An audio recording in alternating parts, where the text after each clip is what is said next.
Hello friends, welcome to my YouTube channel.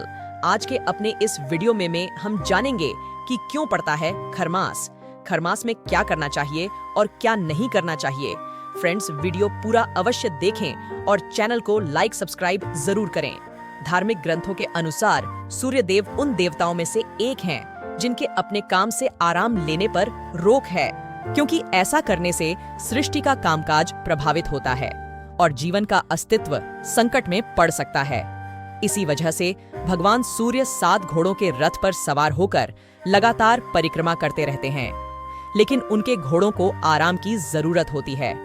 वे भूख प्यास लगने से थक जाते हैं। इस तरह ब्रह्मांड की परिक्रमा के दौरान घोड़ों की दयनीय दशा देखकर सूर्यदेव उनको पानी पिलाने के लिए एक तालाब के किनारे पहुंचे, लेकिन उन्हें एहसास हुआ कि रथ रुक गया तो सृष्टि चक्र प्रभावित होगा।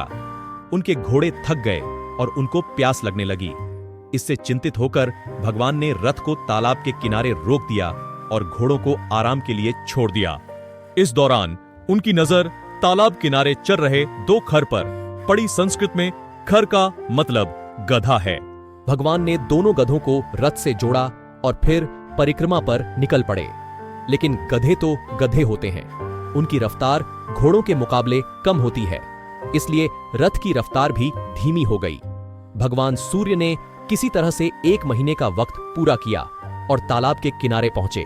इसके बाद उन्होंने गधों को मुक्त किया और घोड़ों को रथ से जोड़ा और फिर परिक्रमा पर निकले पड़े। इस तरह से हर साल में 1 महीना खरमास का होता है। खरमास के महीने में शुभ कामों पर रोक होती है, लेकिन इसका मतलब ये नहीं है कि खरमास में हर काम अशुभ होता है। चलिए आपको बताते हैं कि खरमास में क्या क्या करना चाहिए। भगवान सूर्य की पूजा करनी चाहिए। इस महीने में लक्ष्मी नारायण की पूजा करके विष्णु सहस्त्र नाम का पाठ कर सकते हैं। इस महीने में दान पुण्य करना भी फलदायी होता है। खरमास में इष्ट देवों की पूजा पाठ करने से जीवन की सभी बाधाएं दूर होती हैं। खरमास में गरीबों की मदद करने से मां लक्ष्मी का आशीर्वाद मिलता है। इस महीने में जप तप और मंत्रों का उच्चारण करने से भी शुभ फल मिलता है। अब हम जानते हैं कि खरमास में क्या नहीं करना चाहिए। मांगलिक कार्यक्रमों जैसे शादी विवाह, मुंडन, गृह प्रवेश जैसे काम नहीं करने चाहिए। खरमास में कोई भी नया काम करने की पाबंदी होती है। मकान, जमीन या प्लॉट नहीं खरीदा चाहिए। नए कपड़े और आभूषण भी पहनना नुकसानदायक होता है।